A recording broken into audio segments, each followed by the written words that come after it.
अगर आपकी सैलरी 30,000 रुपये हर महीने आती है तो आधा पैसा तो घर के खर्च में चला जाता है और आधा पैसा ईएमआई में और कुछ पैसा दोस्तों के साथ बाहर खाने पीने में, और महीने के आखिरी में आपके अकाउंट में बचते हैं 3,000 या 2,000 या फिर कुछ भी नहीं। लेकिन अब जरा सोचिए, अगर आपकी सैलरी 30,000 रुपये है तो आज से आने वाले 5 साल तक अगर आप अपने पैसे को सही तरीके से मैनेज करते हैं तो आपकी फाइनेंशियल लाइफ पूरी तरह से चेंज हो सकती है। हाँ, ऐसा करना संभव है, लेकिन इसको करने के लिए आपको मल्टी बिगिनर्स स्टॉक खोजने की जरूरत नहीं है और आपको कोई सीक्रेट ट्रेडिंग स्ट्रेटेजी भी नहीं चाहिए। आपको सिर्फ एक चीज चाहिए, वो है एक सही फाइनेंशियल सिस्टम। तो आज की इस वीडियो में मैं बताऊंगा कि आप 30,000 रुपये का सही मैनेज कैसे करें, इसको कहां इन्वेस्ट करें और कितना इन्वेस्ट करें और कितना बचाएं और कौन कौन सी गलतियां बिल्कुल नहीं करनी चाहिए। और वीडियो के अंत में मैं आपको एक सिंपल मनी फार्मूला बताऊंगा जिसे आप अपनी सैलरी के हिसाब से बदल सकते हैं। इसलिए वीडियो को अंत तक देखिए, स्किप मत कीजिए। अगर आपने भी इस वीडियो को अंत तक नहीं देखा तो आप भी उन ट्रेडर में से आ जाएंगे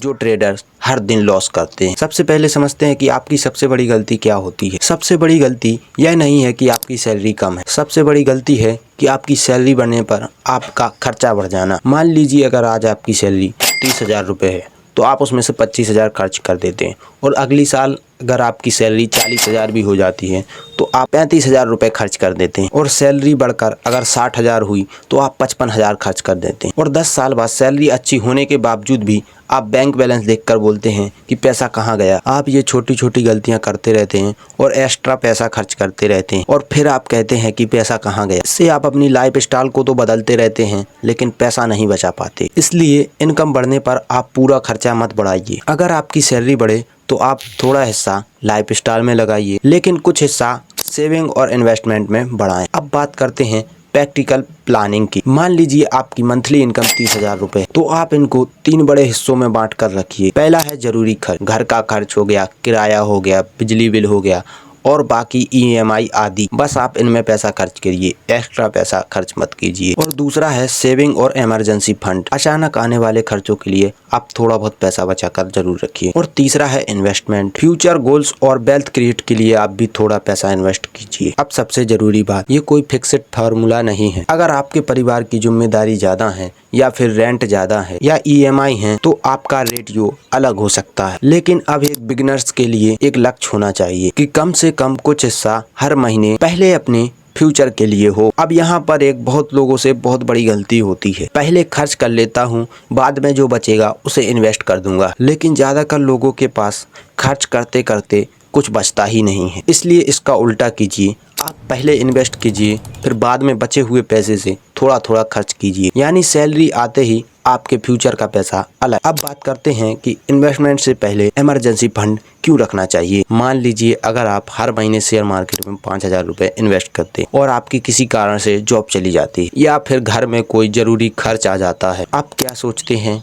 कि अब जो मार्केट में पैसा लगाया था वो वापस निकाल लूं, और यदि निकालते समय मार्केट नीचे रहा तो आपको नुकसान भी हो सकता है। इसलिए इन्वेस्टमेंट के साथ इमरजेंसी फंड बहुत जरूरी है ताकि आपको इन्वेस्ट किया हो पैसा जरूरत पड़ने पर अभी ना निकालना पड़े। उदाहरण के लिए अगर आपकी सैलरी 20,000 रुपये है तो लगभग 1 लाख रुपए तक का आपका इमरजेंसी फंड लक्ष्य हो सकता है। इसे ऐसी जगह रखें कि जरूरत पड़ने पर यह पैसा उपलब्ध हो। अब सबसे जरूरी बात आती है कि आप अपना पैसा कहां पर इन्वेस्ट करें, एफडी में करें या फिर गोल्ड में या म्यूचुअल फंड या फिर स्टॉक मार्केट में। इसका जवाब हर व्यक्ति के लिए अलग हो सकता है क्योंकि इन्वेस्टिंग हमेशा 3 चीजों पर निर्भर करती है, आपका गोल, आपका टाइम हॉरिजॉन और आपका रिस्क। अगर आप सोचते हैं कि मुझे जल्दी पैसा बनाना है तो रिस्क लेना बेहतर नहीं हो सकता है। अगर आपका गोल 10-15 साल दूर है तो आपकी इन्वेस्टमेंट स्ट्रेटजी अलग हो सकती है। अब बात करते हैं कि बिगिनर्स के लिए म्यूचुअल फंड क्यों चर्चा में रहा है। अगर आप शेयर मार्केट में निवेश करना चाहते हैं लेकिन खुद कंपनी का एनालिसिस नहीं कर सकते तो म्यूचुअल फंड आपके लिए एक बेहतर विकल्प हो सकता है। इसमें एसआईपी के जरिए हर महीने एक तय रकम इन्वेस्ट कर सकते हैं। उदाहरण के लिए 3,000 रुपये हर महीने या फिर 2,000 रुपये हर महीने, ये आपकी क्षमता के अनुसार निर्भर करता है। लेकिन एक बात याद रखिए, एसआईपी कोई जादू नहीं है और म्यूचुअल फंड में रिटर्न गारंटेड नहीं होता, मार्केट रिस्क हमेशा रहता है। इसलिए फंड चुनने से पहले पिछला रिटर्न देखकर फैसला ना लें। फंड का ऑब्जेक्ट, रिस्क, कॉस्ट और आपकी जरूरत को समझना है। अब बात करते हैं अगर आप डायरेक्ट स्टॉक में इन्वेस्ट करना चाहते हैं तो एक बात याद रखिए, स्टॉक खरीदना तो बहुत आसान है लेकिन अच्छी कंपनी को चुनना बहुत ही कठिन है। कोई भी कंपनी में पैसा लगाने से पहले आप खुद रिसर्च कीजिए कि कंपनी काम कैसे करती है और कंपनी पैसा कैसे कमा रही है और इसकी फ्यूचर ग्रोथ क्या है और इसका प्रॉफिट बढ़ रहा है या नहीं और इस कंपनी पर कर्ज कितना है। और सबसे जरूरी बात, और अगर स्टॉक 30% गिर जाए तो क्या आप बिना घबराए अपनी स्ट्रेटजी पर टिक पाएंगे? अगर आपका जवाब है नहीं तो आपका रिस्क इन्वेस्टमेंट से ज्यादा है। अब बात आती है कि आपकी सैलरी कितनी भी हो लेकिन आपको क्या क्या गलती नहीं करनी चाहिए। पहली गलती है क्रेडिट कार्ड को इनकम समझना। क्रेडिट कार्ड में लिमिट होना आपकी इनकम नहीं है। आज खर्च किया हुआ पैसा कल जरूर चुकाना पड़ेगा। क्रेडिट कार्ड का इस्तेमाल सुविधा के लिए करें, अतिरिक्त इनकम समझकर नहीं। अब ये गलती तो हर लोग करते हैं, दिखावे के लिए लोन लेना। मान लीजिए आपकी इनकम 20,000 या 10,000 या 30,000 भी है और आपने फोन ले लिया 50,000 रुपए का और या फिर बाइक ले ली। ये सब आपने दिखावे के लिए तो कर लिया लेकिन आपको इसकी EMI भरनी पड़ेगी और यदि आपकी EMI ज़्यादा हो गई तो इन्वेस्टमेंट के लिए पैसा ही नहीं बचेगा।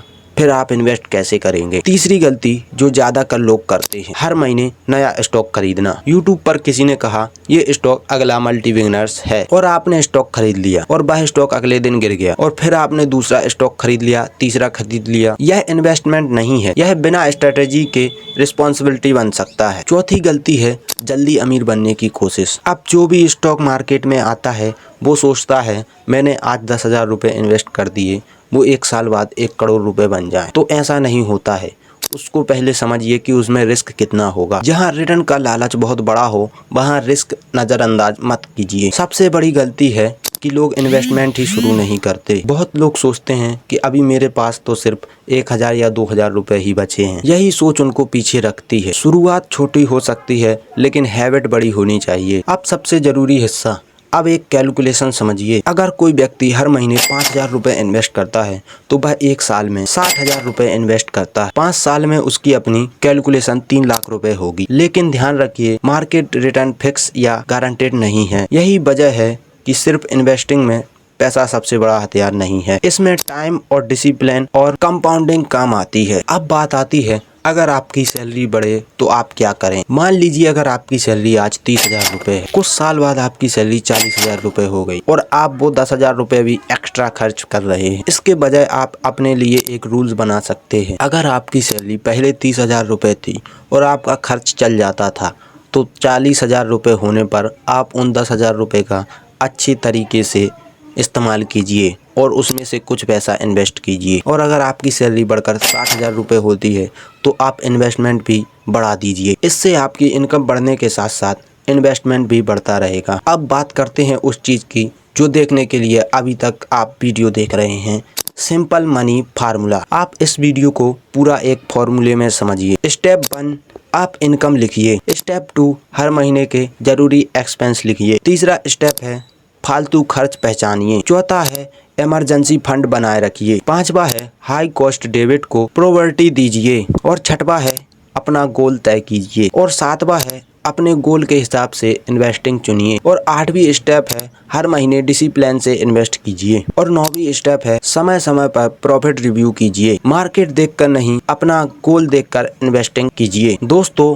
फाइनेंशियली स्ट्रांग बनने के लिए आपको करोड़ों रुपए से शुरुआत करने की जरूरत नहीं है। आपको शुरुआत करनी है अगले 1,000 रुपए से, क्योंकि वेल्थ एक बड़े इन्वेस्ट से नहीं बनती, वह बनती है छोटे छोटे डिसीजन से। हो सकता है आज आपके पास पैसा ज्यादा ना हो, लेकिन अगर आपकी फाइनेंशियल हैबिट सही है तो आने वाले वर्षों में आपकी स्थिति बहुत बेहतर हो सकती है। अगर ये वीडियो आपको यूजफुल लगा हो तो इस वीडियो को लाइक जरूर कीजिए और ऐसी ही आसान फाइनेंस और स्टॉक मार्केट की जानकारी के लिए चैनल को सब्सक्राइब जरूर कीजिए। याद रखिए, कमाई आपको अमीर नहीं बनाती, कमाई को सही तरीके से मैनेज करना आपको फाइनेंशियली स्ट्रांग बनाता है। मिलते हैं अगले वीडियो में, तब तक के लिए धन्यवाद।